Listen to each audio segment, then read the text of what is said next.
Hello, everyone, and welcome back to another episode of Parenting is Easy, Said No One Ever. I am your host, Chananya Abraham, and I have the pleasure to share with you an amazing conversation with an entrepreneurial mom of twins, Julie, who has had such a healthy balance regarding how to deal with things at home, at work, within a marriage, with other people. I think communication is probably one of the main things that we talked about over here, having a sense of grace and the importance of being able to appreciate what we're going through with our kids, I think is another really important part of this. The focus in general of this conversation was about the entrepreneurship and how to have a healthy balance. But there were so many awesome topics that we talked about when it comes to being able to be a parent, being able to be a business owner, having a healthy balance, but also having me time, having a low time, whether it's with mom alone or whether it's with a spouse. There are so many awesome topics. And I'm so happy to be able to give this awesome interview to you. As always, if you like listening to this interview, please like and subscribe wherever you listen to podcasts. We love to hear any comments. You can please leave us anywhere you listen to the podcast on YouTube, or you can also email us at parentingiseasypodcast@gmail.com. And if you have any questions, concerns, or maybe ideas for future guests, please feel free to reach out to us at that email. Again, that would be parentingiseasypodcast@gmail.com, or you can find us on social media. Links for us and for Julie will be posted in the description show notes. Enjoy the episode. So, Julie, jumping right into it over here, and there's so many different areas, especially when it comes to like entrepreneurship, that I would love to get to, and I think I have a personal questioning to as well. But I'm curious when it comes to specifically regarding parenting and being able to run a company and maybe even start a company and having to have that balancing act, as we like to call it. I'm curious, what's the first thing that comes to mind regarding the biggest lesson learned from being able to be an entrepreneur and also being a mom? Oh, it's a good one. I will tell you, I did start my business 6 years before I had twin girls. So I did have a little bit of a runway to only have to focus on the business before having children. But I will say that the process of having a business and then having children, it's difficult. And the work-life balance wasn't as easy as what I had told myself it would be. So I will say the biggest thing I learned is to give myself grace and to give myself the permission to not be perfect at everything that I was trying to do. And once I realized that it was never going to be perfect, things started to click in place. Very well said. I remember there was a teacher of one of my kids that said, well, the line is, practice makes perfect. It's practice makes progress. And I think that changed a lot, at least in our household, of how we look at things, making sure that, okay, let's work with it. And it's not something that has to be perfect. And perfect doesn't have to be perfect. And I think when it comes to parenting, I think it's one of the biggest lessons that we can learn. And that starts with, I think, like you said, so beautifully, is it starts with giving grace to self. So how do you go about doing that? Well, it's a balancing act. I will say, once I had children, I restructured my workday. I used to be available 24/7 to my clients. I would take phone calls at 8 o'clock at night if I had to. And when I had children, I realized that I had to set boundaries for myself, so that while I was at work, I was at work. And then when I stopped working at 5 o'clock and came home, I wasn't on my cell phone. I wasn't thinking about work. I was trying to apply all of my energy to my children because, as I'm sure you know, like, you have such a small window of time once they're in school to actually spend time with them. So I do still keep those boundaries just to make sure that, and again, once they go to sleep, if I need to do more work, I can. But it is important that they see that I am working, right? That I am running a business. But it's also great when they say, hey, mommy, can we go see a movie tonight? And I say, yep, let's go, and it really does help. You're able to go ahead and switch to that. Exactly. That's awesome. So nowadays we have this thing in our pockets that really can distract us a lot, especially when it comes to customer service, customer care, and really making sure that our business is staying on par or competitive, or in a place where we're going to try to get as many Google positive reviews as possible. And we also want to make sure that our kids want to ask us questions, have dinner with us, do homework with us, and us being able to be taxi services that we are so many times. So I'm curious, how do you make sure that, that device in our pockets doesn't distract us? So I'd have to say, I think it's largely because I'm a Gen Xer, right? So I didn't grow up with it in my pocket. I didn't have my first cell phone until I was 22 years old. I'm 45 now. So I will say that because it wasn't a device that I was on all the time, even in my 20s and 30s, I do feel like I see it as what it is. It's a tool, right? And during the day, believe it or not, even during the day, I'm not texting. I don't text clients. I don't give them my cell phone so that they can text me. They have my phone number. They can call me at the office. They can call me on my mobile, but I really am not a super user.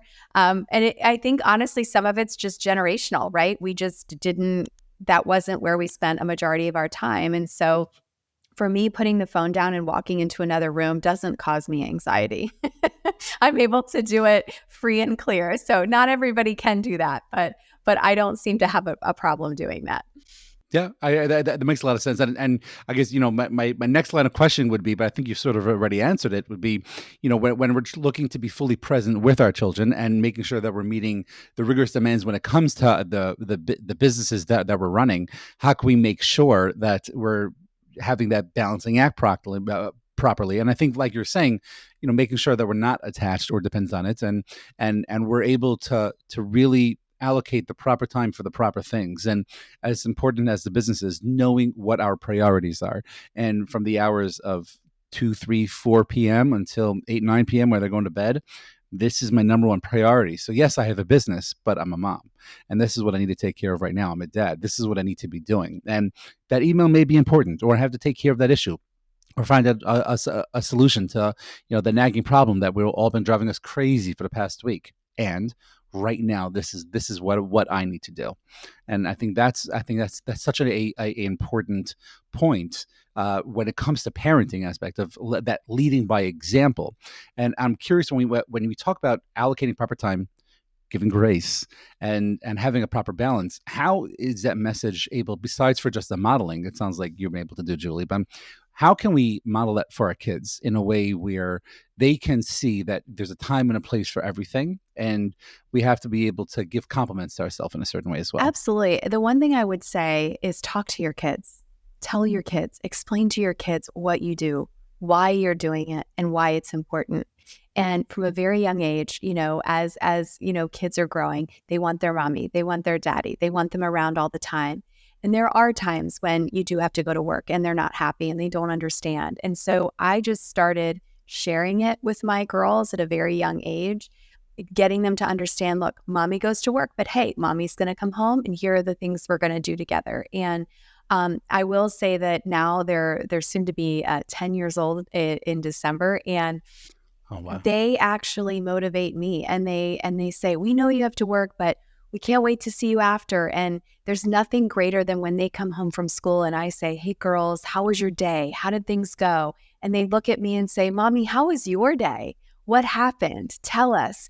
And so the more you can talk to your children and bring them into your world, they may not understand what you do. They may not understand who your clients are, but explain to them why you're working and why it's important. And I honestly think that it helps them have a better understanding of, oh, it's not just that we choose to not spend more time. It's that, hey, this is the cause, this is the effect, and here's how this is going to benefit you, right, as you get older.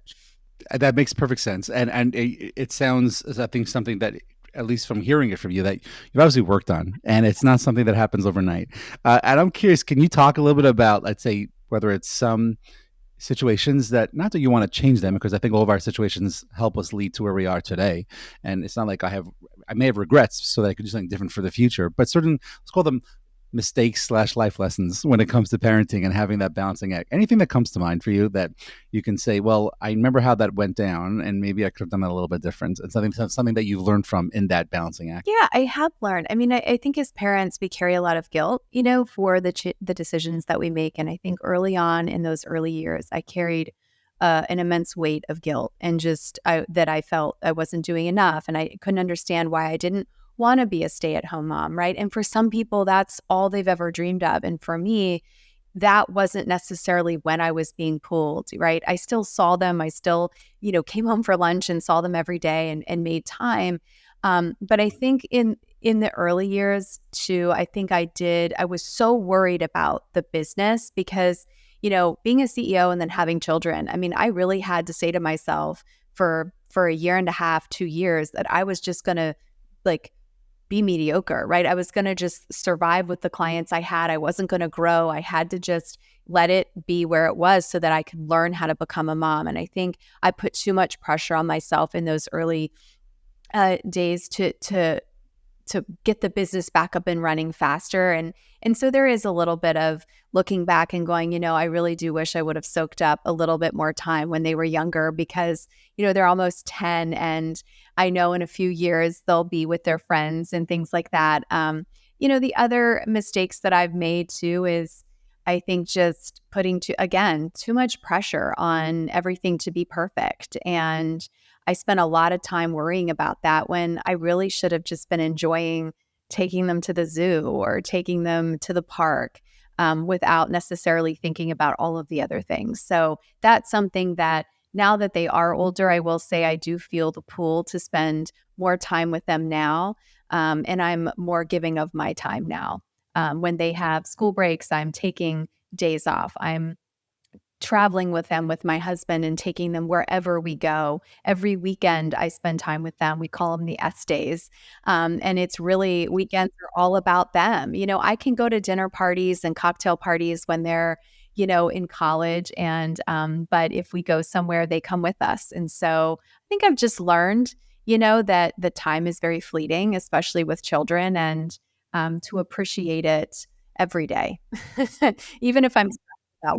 Yes, I think that's a very good point. Is A, to appreciate it, and I want to go back to something you were just saying before, which I think is so important. Is that there will always be another cocktail Yes. party, but there will never be another time when my daughters will be 6, 7, 8, 9, 10 years old, and I think that's really, really important point. I'm so glad you brought that up, because I think sometimes as parents we have a FOMO type attachment to our social lives, which is important to have. Yes.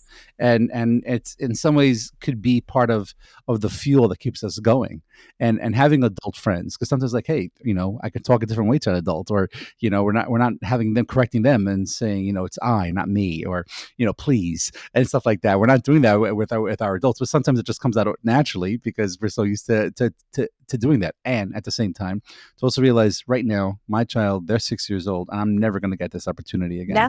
So being able to be there with them, and instead of having the cocktail party or going to the Super Bowl party, let me watch at home with my kids, because that's something that we're never gonna get again. And the memory created is something that's always going to be there for that, and which I think is such a beautiful way of doing it. At the same time, I think when it comes to mom and dad, it's very important for them to recharge and to have time for themselves.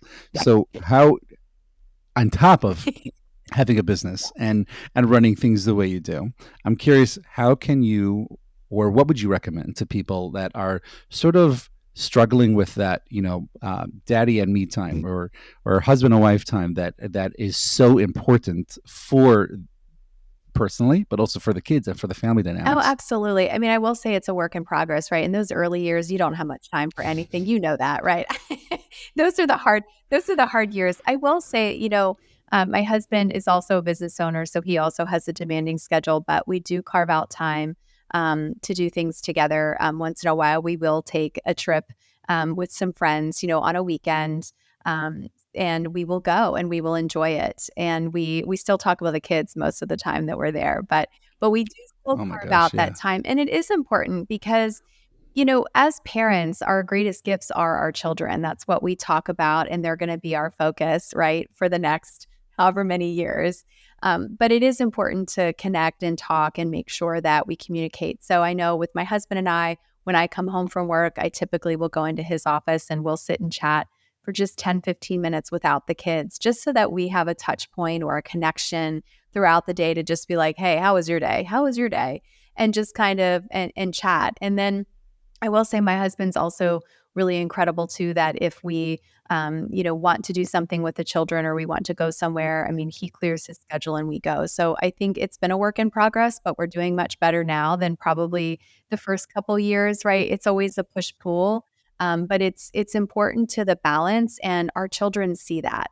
So they actually don't mind when he and I go out to dinner or if we travel for a weekend, because they know that that's our time, to be together. Right. And I think when they know also is that it's as important for mommy and daddy to have this time because it also helps Correct. us and helps us as the way they're going to work with us. I think that's a very, very good point. At the same time, you can deal a lot of times with children like, oh, well, I want to spend time with you or I want to do certain things. Yes. So I'm curious, how to create a atmosphere at home where it's not that there's an a healthy balance, which there can be, but sometimes from the child's point of view, they'll be like, "Hey, this is not fair." How do you talk to them, or how do you communicate in a way where they're understanding that not only am I not with my parents right now, but really what's happening right now is good for us, even though Yep. we're not together. Yep. It goes back to what I said earlier in communicating and communicate with them early. And, Yes, from our perspective, I love children because children are so honest. They'll tell you exactly how they feel. They're non-filtered. unfiltered. And so a lot of times, when we're dealing with one of the twins that's particularly upset because we're going out to dinner and crying and throwing a fit, what I say is, how you feel whenever, mommy comes home and you want to spend time with me? Well, that's how I feel about daddy. And so I Mm. want to go. And so if you relate it to how they feel and how they perceive their time with us, it's not easy. I'll tell you, there have been many dinners that my husband and I have gone to, and I've been crying because one of them's crying and it upsets me. But I will say just communicating with them and helping them develop that communication, because I will say that as a result, there will be times where one of my daughters will say, "Mommy, I just want you right now." Okay, great. Let's go spend time together. So they now also understand that it's okay for them to ask for my time when they really need it. And so again, it's been a work in progress for the last 9 years, but the more that you can communicate openly with your kids, I know growing up that wasn't necessarily how you did it in the 80s or the 90s.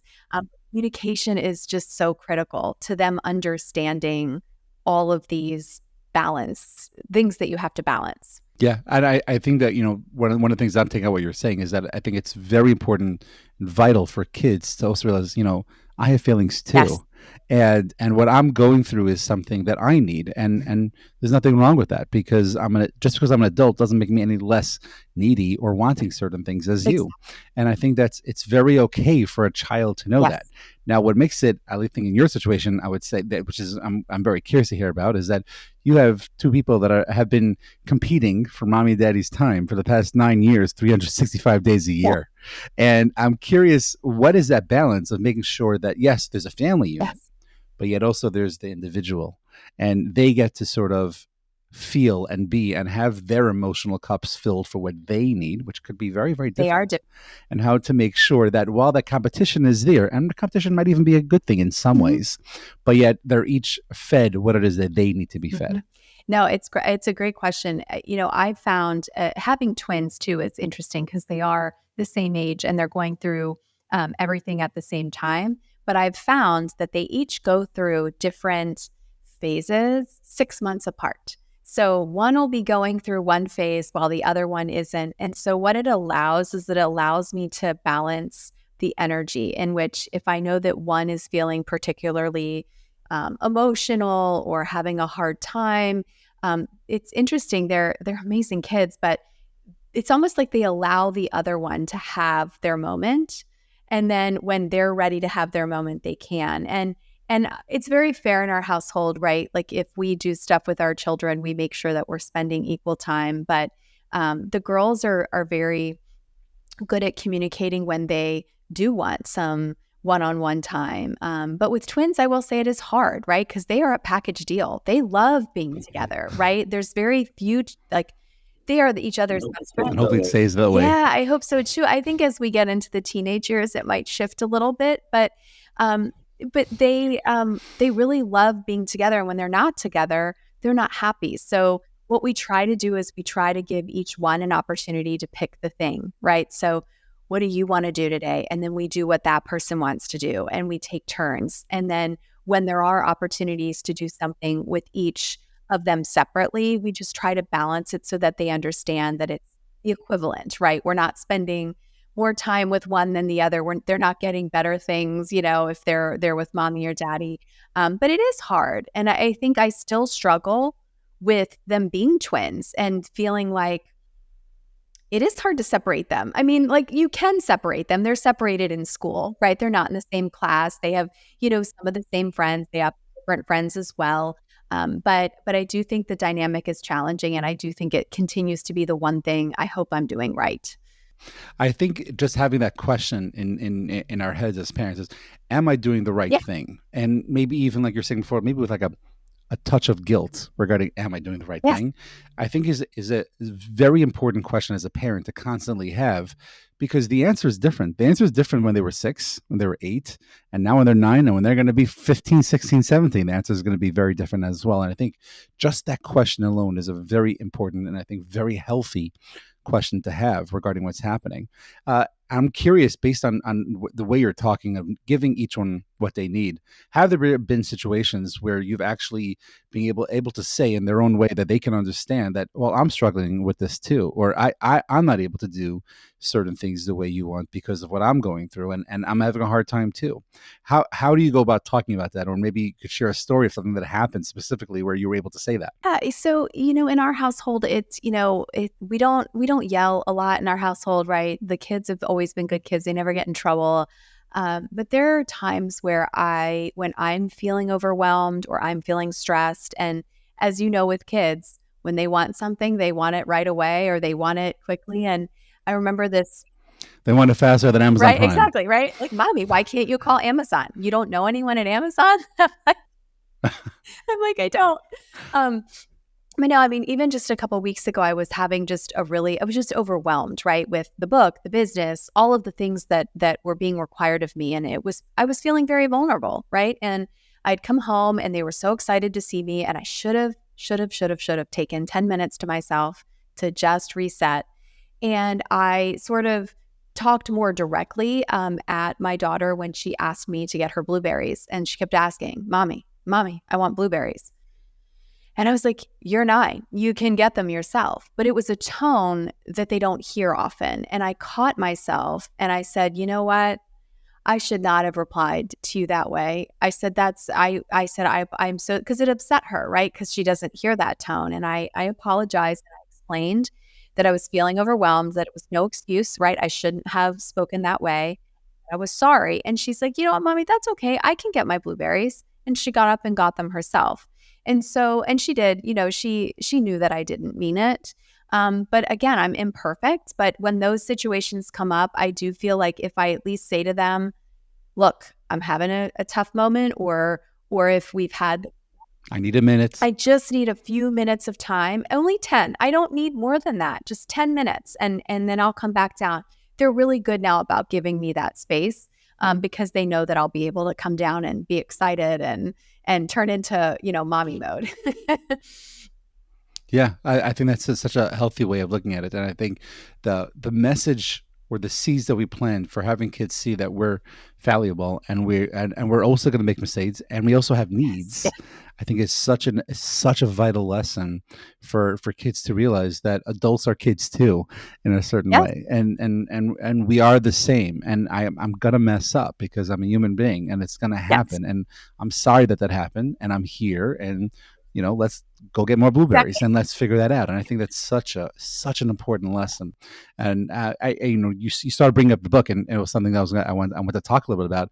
Talk a little bit about what this book is about, and a little bit more about the process that has transpired over the past couple of months on this. Absolutely. Dare to Become from the Corner Booth to the Corner Office is really a prescriptive bio about my journey from working in my parents' restaurant when I was a teenager and how the lessons that they so richly taught me about work ethic and communication, responsibility, accountability, how I took those experiences from the time I was 16 until I was 22, how I took them and applied them in the corporate world, and then how I allowed them to become the foundation for starting my business. And in the book, I talk about a lot of different scenarios. I do cover, there's a chapter about becoming a parent, and I talk about how I tried to navigate that space. So it really is just meant to inspire people along the journey, whether they're working in a corporate field or whether they're looking to start a business. And I really just cover the topics of like, hey, here are the things you need to know, and here's some tips for how to overcome certain things that come your way. That's really awesome. And you talk about the food industry, which I think there's so many amazing Yes. lessons to learn from having to be in a Yes. service.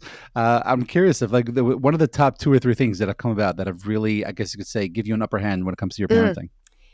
Again, I think it's been my common theme this entire this entire conversation. But when I worked in the restaurant, I had to communicate with customers, I had to communicate with employees, and they are coming from all over, right? All different backgrounds, all different childhoods, different adult experiences. And I was being sort of thrust into this and having to learn how to communicate with each of them differently. They saw me as, and I've been accused of being a cheerleader at a funeral. I'm a little bubbly as a general personality front. So I had to learn how to communicate with them in a way that they received it. So it wasn't just this annoying cheerleader bopping through the restaurant, but rather, again, learning how to connect with them on a level so we could work together. And to your point about the service space, if everyone could work in the service industry, even if it's for 6 months. I think as humans, and it would drastically improve how we speak and communicate with each other every day. My gosh. 100%, 100%. And to your point, just the only thing that I would add to everything that you said, having also worked in the service industry at one point, I mean, I am a psychotherapist. I'm still in the service industry in many Yes. ways.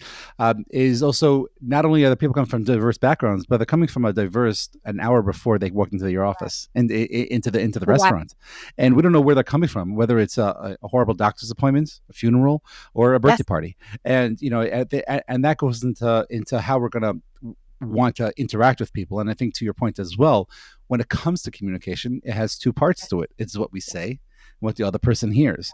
And what makes parenting, I think, even more difficult on top of it, and I think it's sort of giving every parent a pat on the back, is to realize is a child is in many ways a different species because they hear and they understand, they comprehend Correct. differently. And not only do we have to communicate what we need to say to them, but we have to then translate it in our brains and make sure it comes out of our mouths in a way where that 9-year-old understands, which can be really, really hard because we're trying to say, I need a few minutes. And in our head, we might have a few curse words. We might have a very, very loud voice. But right now, that's not the voice that needs to come out. We have to figure out how to filter that out. We have to be able to be mindful enough to know that the words that are coming out now are what that 9-year-old needs to hear because they need help with their project. But mommy needs 10 minutes and I'll help you with the project. I'll do whatever it is we need to do. But right now I need 10 And minutes. And that's important because it's putting you in a place where you're able to communicate what you want to say, but what they need to hear. I love that you said this because I will tell you, my every one of my employees would say they're sick and tired of hearing me say this, but I always say to them, when we're dealing with clients or even colleagues, meet them where they are.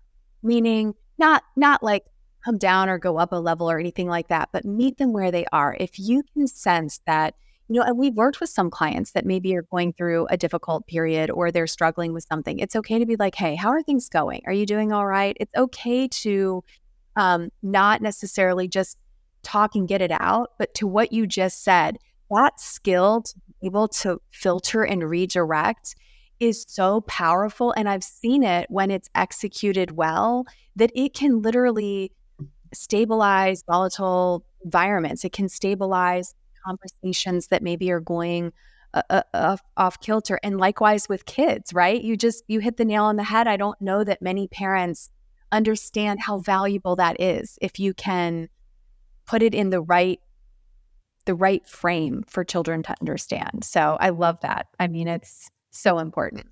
And also back to what you were saying before, Julie, is that sometimes there's going to be a situation where we're not going to be able to communicate properly, and we might have said 10 minutes, but those are the only words that came out from the way the filter was working that exact second, and they hear. I don't give a flying hoot about your 10 minutes. I need blueberries. And then our job is, okay, we still have to stay present, stay here and be like, sweetie, I heard what you said. But right now, before we take care of A, B, and Good. C, mommy needs 10 Correct. minutes. And it still might not go through because all they're hearing is Right. blueberries. And they might not say that 2-3 times. And it's, I think, something that happens to us and any type of parenting sort of situation all the Yes. time. And we have to be mindful to realize that yes, I might need 10 minutes and they might need their blueberries and we're going to Right. Exactly. clash. And I think a lot of times when it comes to parenting, the way I like talking about, at least in my office, is we have what I like to call white flag moments where we just, all right, F it. Yes. Like, let me put up the flag here because I know any sort of things, but it's not going to get done because I know if I went to the bathroom right now, they're gonna knock that door down. So I have to make sure that something is happening here. So what would be an example of like a white flag moment that you've had where like, all right, let me just give in here and then I'll go back to doing what I need to do afterwards? This happened recently. I mean, we went away for a weekend, and the girls love it when I get in the swimming pool with them. And I have to tell you, I love to swim. But look, my swimming pool days for 4 hours a day are behind me, right? So on that particular day, I said, look, it's hot. It was 90 degrees. I said, I'll go with you to the pool. I'll hang right next to the pool. I'm not wanting to get in. And they kept at it. My daughter, who never says a word, flipped out, was like, that was the whole reason we came here. I mean, it just escalated into this manipulation, right? And I was proud of her because she's trying to manipulate me. She did a good job. But she was communicating. And she's not even a teenager yet. Just wait, I mean, Julie. and I have to say, what got me was I was like, man, she had such a great point. She really executed her argument well. And I finally said, all right, fine. I'm going to get in the pool. I said, I'm going to change and I'll meet you down there. And I ended up getting in. And you know what? I ended up having a really great time. We had a blast. But I do think it was in that moment I realized that this was that important to her. This was something she had looked forward to, what she really wanted. And so I raised the flag and said, you know what? Let's give it to her. Like, I might not want to do it, but you know what? This is going to make her happy. So I was able to kind of, like reset my brain and get in. And like I said, it ended up being fantastic. I just wasn't in the that day. Right. Right. I love that. And I think that's one of the keys to parenting. The way I like phrasing it is we want to be more like palm trees and not like pine trees so that we can be flexible. And it's Yes. so important to be flexible. And I may have my morals of I'm going to sit on the beach here and I'm going to watch them. And that's what I'm doing today because I have no interest of going in. And to allow or to give ourselves permission to be able to be influenced by our kids is okay. I think that's a Yes. part of parenting because it allows us to stay a palm tree. Because what happens when we're a pine tree, and too strong of a wind comes, we snap, Yep. and it's Exactly. hard to repair from that snap, and we don't want to snap. And I think that's why you have palm trees growing in areas where there are heavy hurricanes and tornadoes because they have to be That's true. flexible, and it's really That's important totally for us true. to go ahead and be that. And I'm so glad you brought that up, and I think it's a really really good example. What would you say, like looking back at it now that you've written this book and you're tying in a lot of your experiences and also who you are as an entrepreneur and also as a parent, when you look Sure. back and say, you know what, I didn't realize this till I started writing this down. This is a valuable lesson for me. Well, what would something be that you could be like, you know what, that is a really good point. This is something that I'm glad I have that perspective now that I'm at the other end of this book. It's interesting. When I started the book, it was to tell a story about what I'd learned. And as I wrote the book, I realized that it became almost cathartic, right? To revisit the past and revisit all of the things that I'd overcome that I'd forgotten about, right? And I do think for me, it became a reminder of all of the things, whether they were triumphs or whether they were challenges.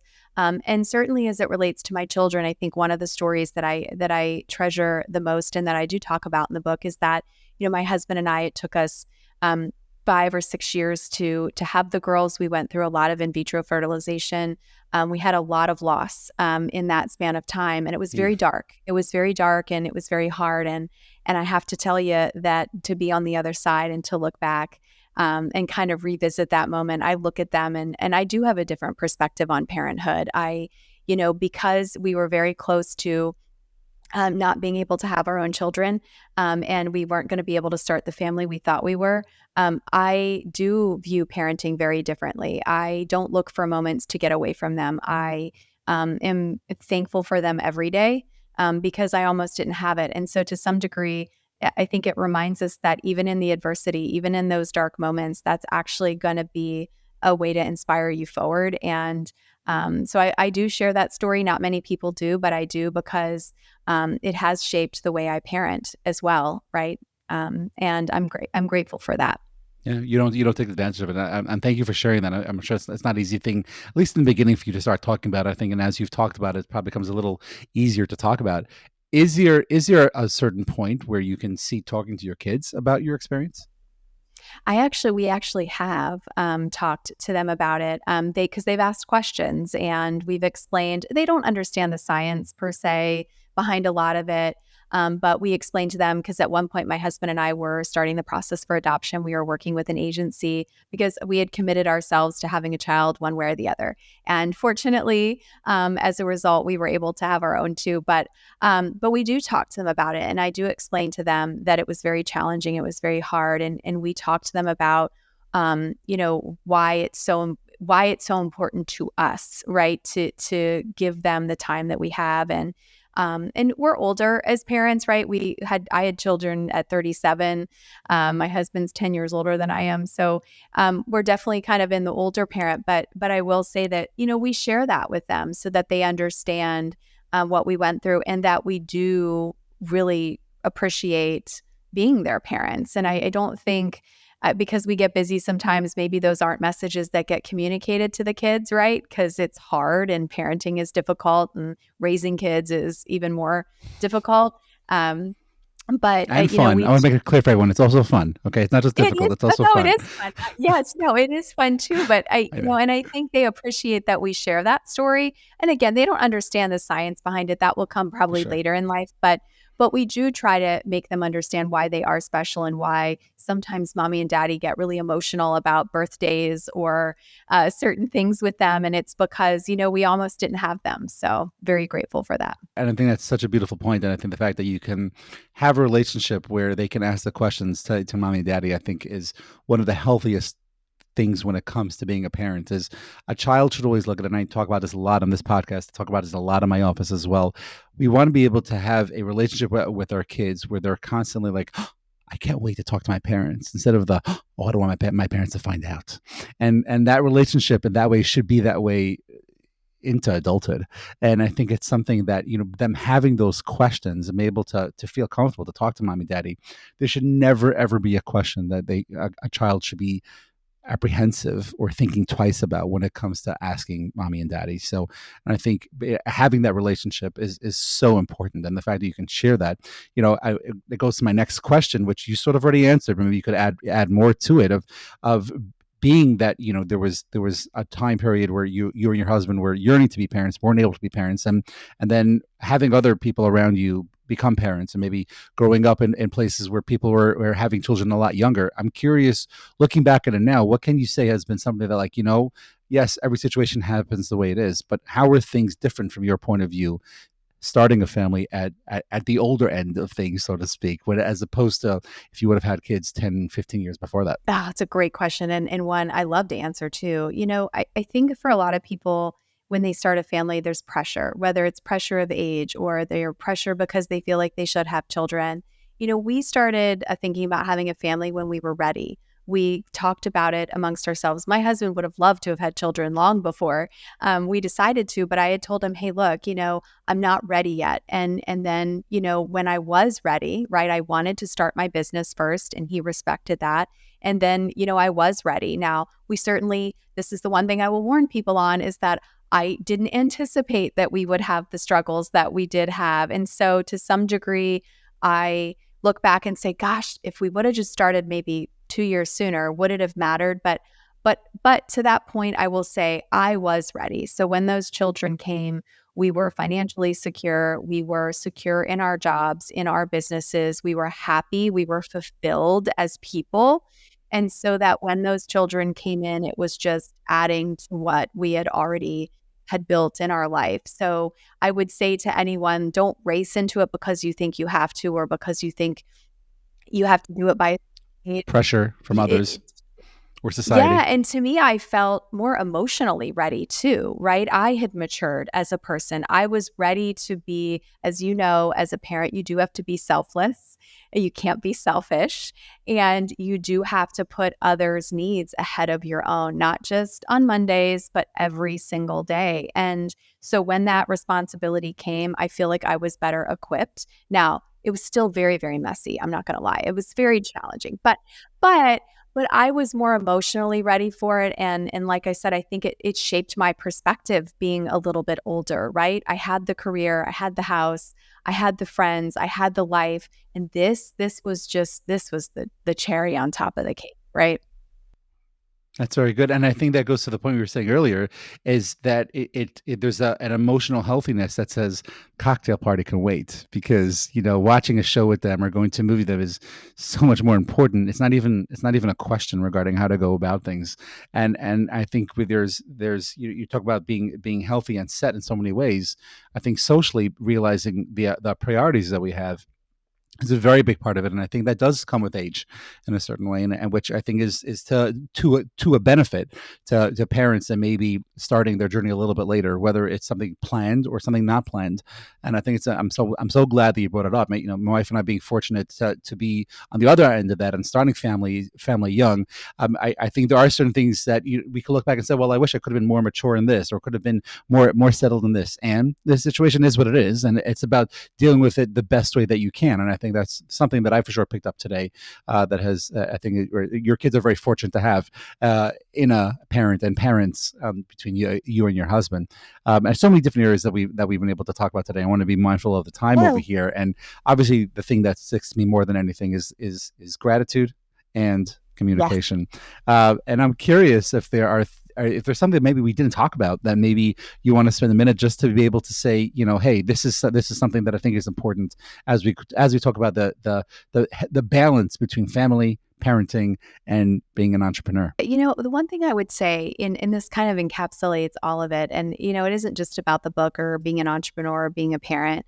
I think if we could all realize that we're all on a similar journey, right? We might live in different places, we might have kids that are different ages, we might be at different stages in our career, but we're all going to encounter similar experiences and similar challenges. And if we can share those with others, if we can share our stories and connect with people, I really do feel like that's going to give other people inspiration. I know even for myself, I've listened and learned to the people that have been in my life. Even as we've gone through some dark times, I've leaned on people that have been in the same place that I was. And without those connections and without sharing those journeys, I don't think I would have been able to move through it as I did. And so I would say, Well the said. one thing I would just say is, look, we're all on a journey. While they might be different, we're all on similar paths. So if we can share it together, I think that's going to make the road a little easier. That's words of the wise. So thank you very much for saying that.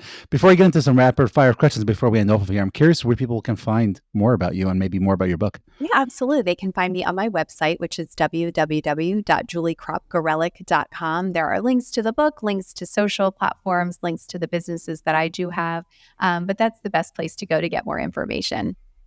Awesome, and we will post that in the show notes over here. So as we finish up over here, Julie, I'm curious. You were talking before about being able to be listened to, and I'm curious. Maybe there's either a podcast or YouTube video that you like watching, someone you like listening to, maybe a book that you've turned through in the past that could be beneficial, whether it's to the entrepreneurship of that you have, whether it's to the balance or that grace or communication that you've talked about, something that you found moving and helpful to yourself.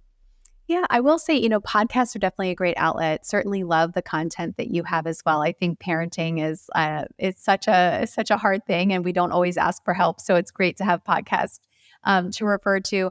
I would say, from a book standpoint, I'm a voracious reader. I read everything, and so any new business book that comes out, or if there's a book on how to talk to your kids or how to communicate with teenagers, I've read it. Seven Habits of Highly Effective People is one of my favorites by Stephen Covey. I still sometimes go back to that because it just makes me feel a little bit more balanced. But I would say there are so many great podcasts, and like I said, just finding, I don't have just one. I probably listen to a smattering of them from time to time, depending on how I feel.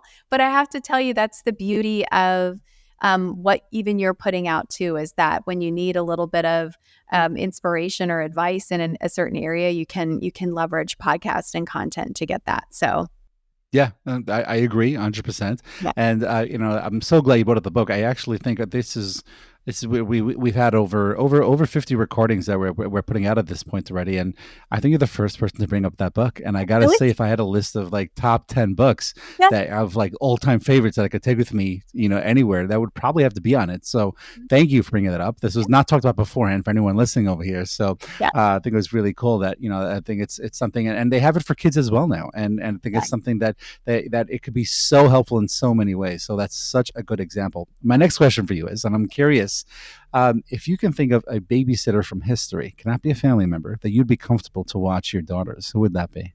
Oh, from my childhood? Well, not necessarily from your childhood, but in general, like someone from history or someone from the past that you would be comfortable to be the babysitter of your kids. Oh, that is such a great question. And that's difficult. Because I can't say my parents, right? Right. Can't say my Cannot be a family member. can't be a family member. Oh goodness.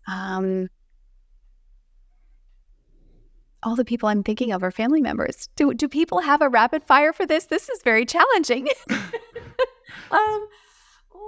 It's hard to say. I don't. People have gone to like, Mr. Rogers or, He would. or That's a good one, Mr. Rogers. yeah. My kids watch Mr. Rogers episodes, and I mean, who didn't love that? I loved his Right. gentle demeanor. Right. So that's actually a good one. I might take that one. Okay, I'll give you a pass on that one, and it's a pretty common one, and I think you can't go wrong with that. So that's a really good answer. But I guess my last question for you right now is, if you could think of a everyday mundane superpower that you would like to have as a mom to help out with everyday things as a parent, what would that be? Superpower would be to read people's minds, possibly. I think. Yeah, you think you want to read your girls' minds? From time to time, in those situations where I'm not sure exactly what's going on, I would probably save a lot of time if I could. That might be a good superpower. It might also help me adjust my tone and my approach to a lot of situations. So I think that would be my superpower. Okay. All right, accepted. That's a really good answer. Well, this has been an absolute pleasure, Julie. Thank you so much. Thank you for the opportunity. It's been a great conversation.